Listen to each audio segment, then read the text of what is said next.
classic, Tateshiho Gatame, you're essentially going to be lying on top of your opponent, controlling their shoulders and their head with your feet either on the sides or underneath them. Most of the time, this arm, if you can catch that arm and put it across their face, all the better.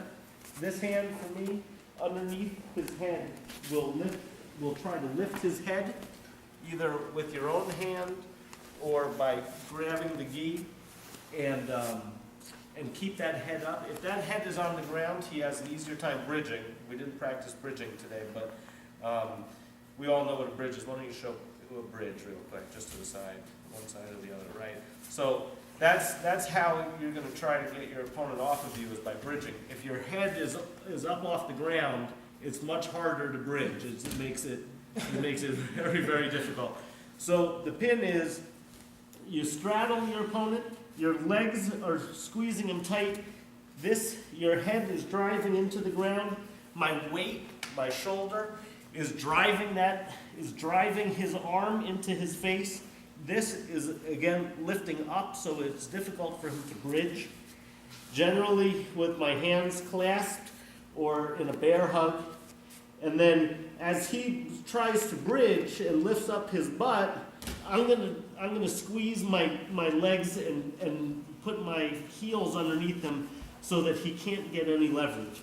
Because he's gonna try to lift me up by bouncing, by bridging and bouncing. And I find that if I'm able to squeeze tight and get those heels underneath him, it's very difficult for him to move. So this becomes a very difficult situation for him to breathe in with all of my weight into his arm across his face.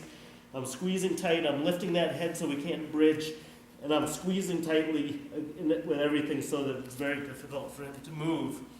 And I'm keeping my weight dynamically on his shoulders so that whichever way he tries to go, I can move with him. So, Sensei, any other thoughts? For now, That's fine. Okay, any questions? Yeah? For me, if I bridge, I tend to end up getting them like to sit on my chest instead of my waist, which is actually worse. So you bounce them and they're ending up even higher up on your chest. Yeah. Yeah, so why would they actually try to do that? Well, because they don't know how to hold this pin. Because that's really easy to get out them when somebody sits like this high. yeah, when somebody sits this high, do you know how to get out like this? If I'm way, way high up here, yeah, you can essentially just throw your legs up and take me over. Oh. So if they're way high up, you just need to flip them over your head. You can grab their back. So it helps actually to get your weight more evenly distributed across his chest and upper body in order to keep him pinned. Any other thoughts? Okay, well, let's try it. I'll teach